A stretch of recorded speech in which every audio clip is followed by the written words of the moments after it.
I'm Hank Bodine, linebacker, Velva High School, and you're watching Under the Lights KMOT. Thanks, Hank. How about those 6 touchdowns tonight? Welcome back to Under the Lights. A lot of games out of town tonight. Let's take a look around north central North Dakota and see how your team did. In Ray, DLB wins, and that should be enough to clinch a playoff spot with Bishop Ryan's loss tonight. 3 cheers for the Stanley Blue Jays. Win number 4 of the season. Hey, first time in more than a decade scoring 60-plus points. Attaway. How about a shout-out? Nedrose Cardinals started the year 0-4 and now 3 wins in a row. Botno and Rugby are playing tomorrow in Botno. In 9-man, West Hope stays undefeated, enough to clinch the region title 1 week before the season ends.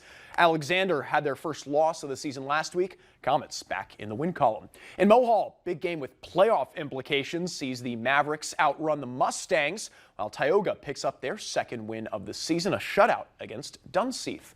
In Mandan, one day after the Minot High Magicians won the West Region team title, the singles and doubles brackets began. No Magi or Sentinels in the singles bracket semifinals. However, Nolan Callahan from Minot will play Carter Johnson from Legacy tomorrow morning in a state qualifier consolation match. In doubles, Grayson Schaefer and Aiden Deal reach the semifinal round. They're up against the number 3 overall seed from Legacy. Thank you so much for tuning into our Under the Lights coverage. If you're headed to the End Alzheimer's Walk tomorrow morning, hope to see you there. Joe Skrzyzewski emceeing, and I'll be walking in it. Feel free to say hi and support a wonderful cause. Again, thank you so much for this evening. We've had a wonderful night. Velva wins the penny again. They're going to keep it one more year. Velva DAG number 1 ranked in the polls. Kindred close behind. Kindred with a huge shutout win over Mayport. So that 1 and 2 is looking pretty tight. Thanks so much for joining us. Hope you have a great weekend.